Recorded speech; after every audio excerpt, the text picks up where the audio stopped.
नमस्कार, मेरा नाम डॉक्टर सोनल मेहरा है। मैं जेपी हॉस्पिटल में डिपार्टमेंट ऑफ रूमेटोलॉजी में कंसल्टेंट हूँ। आज मैं आप सभी लोगों को ऑस्टियोआर्थराइटिस के बारे में बताना चाहूँगी। ऑस्टियोआर्थराइटिस मतलब कि जो एज से होने वाला गठिया जिसमें कि जॉइंट की ग्रीस कम होने लगती है। ये ज़्यादातर सीनियर सिटीजन्स जैसे कि 55-60 प्लस के एज ग्रुप्स में होता है। ये हमारे घुटनों में जो कि हड्डी टू हड्डी के बीच में, जॉइंट के बीच में जो कार्टिलेज की कमी होने लगती है, ग्रीस की कमी होने लगती है, उसके कारण घुटने के अंदर वाले हिस्से में पेन आने लगता है। कुछ पेशेंट्स में हाथों का ऑस्टियोआर्थराइटिस होता है जिसमें कि यहाँ की जो गांठें होती है नाखून के नीचे वाली, हर्बेंडन्स और बुचर्ड्स नोड्स कहते हैं, इस प्रकार के हाथ के जोड़ों में टेढ़ापन लगने लगता है जैसे जैसे एज बढ़ती है।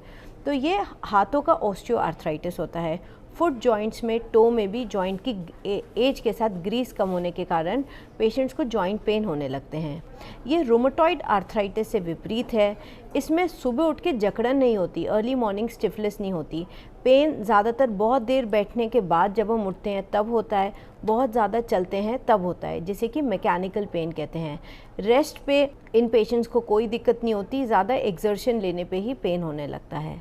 तो जब हम ब्लड टेस्ट देखते हैं तो rheumatoid factor, anti CCP, ESR और सीआरपी ये सब नॉर्मल आते हैं ऑस्टियोआर्थराइटिस में। ऑस्टियोआर्थराइटिस का कारण है एज के साथ साथ होना, जॉइंट की नेचुरली ग्रीस कम होने लगती है। कुछ लोगों को जेनेटिकली उनकी कार्टिलेज उतनी स्ट्रॉन्ग नहीं होती। कुछ पेशेंट्स में देखा गया है कि अगर जॉइंट में पहले ट्रॉमा, कोई सर्जरी किसी प्रकार का हुआ हो, कोई इंजरी हुई हो, तब ग्रीसिंग ऑस्टियोआर्थराइटिस उसकी कार्टिलेज में दिक्कत होने लगती है। कुछ पेशेंट्स में बहुत वेट ज़्यादा होता है, ओबेसिटी, जैसे कि मोटापे के कारण भी जॉइंट की ग्रीस कम होने लगती है। तो जब इनका अर्ली स्टेजेस होता है तो आपको बहुत अच्छी नी एक्सरसाइजेस करनी होती हैं जिससे कि हमारी जॉइंट की कार्टिलेज में ज़्यादा डैमेज ना आए, जॉइंट का लिक्विड बना रहे, जो हेल्दी फ्लूइड होता है जॉइंट का। वेट हमें रिड्यूस रखना चाहिए, जितना वेट बढ़ेगा उतना ज़्यादा जॉइंट के ऊपर प्रेशर पड़ेगा और ग्रीस और कम होएगी। नी एक्सरसाइजेज और वेट रिडक्शन के साथ इंटरमिटेंट फास्टिंग भी यूज़फुल है जिसमें कि हम अपने वेट को कम रख सकते हैं। अलॉन्ग विद इन सब चीज़ों के साथ इन पेशेंट्स में एक्सरसाइज भी करनी है अराउंड 45 मिनट्स की, घुटनों के जोड़ों की, शोल्डर्स की, नीज़ की और फुट जॉइंट्स की। जो अर्ली स्टेजेस होते हैं ऑस्टियोआर्थराइटिस, उसमें हमें जॉइंट के सप्लीमेंट्स जैसे कि ग्लूकोसामीन, कार्टिलेज के सप्लीमेंट्स ये थोड़ा रोल प्ले करते हैं।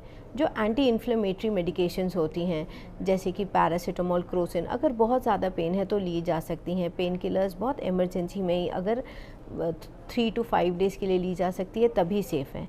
जब पेशेंट्स को बहुत एडवांस ऑस्टियोआर्थराइटिस हो जाता है, मतलब बहुत लेट, जिसमें कि जॉइंट का कार्टिलेज बिल्कुल ख़त्म हो गया है, बोन टू बोन बिल्कुल टच हो रही है, वो 15-20 मिनट के भी ऊपर चल नहीं पा रहे, उन पेशेंट्स को नी रिप्लेसमेंट ही कराना पड़ता है क्योंकि उनकी जॉइंट में बिल्कुल बोन टू बोन टच है।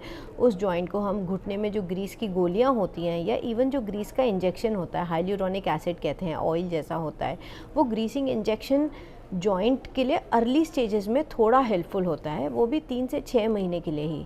ऐसा नहीं है कि उन पेशेंट्स को जिनको ग्रीस का इंजेक्शन या स्टेरॉयड का इंजेक्शन लगाया गया आगे जाके उनका जोड़ जो एज के साथ जो चेंजेस होने हैं वो नेचुरली होते रहेंगे। तो जो ग्रीसिंग इंजेक्शन या स्टेरॉयड इंजेक्शन है वो एक टेम्प्रेरी रोल प्ले करते हैं, वो भी बहुत अर्ली स्टेजेस में ही हेल्प करते हैं और 3 to 6 मंथ्स के लिए ही इफ़ेक्टिव रहते हैं। इस प्रकार से अगर आपका बहुत एडवांस आर्थराइटिस है तो फिर आपको नी रिप्लेसमेंट कराना चाहिए, पेन किलर्स पे नहीं डिपेंडेंट होना चाहिए। Thank you so much.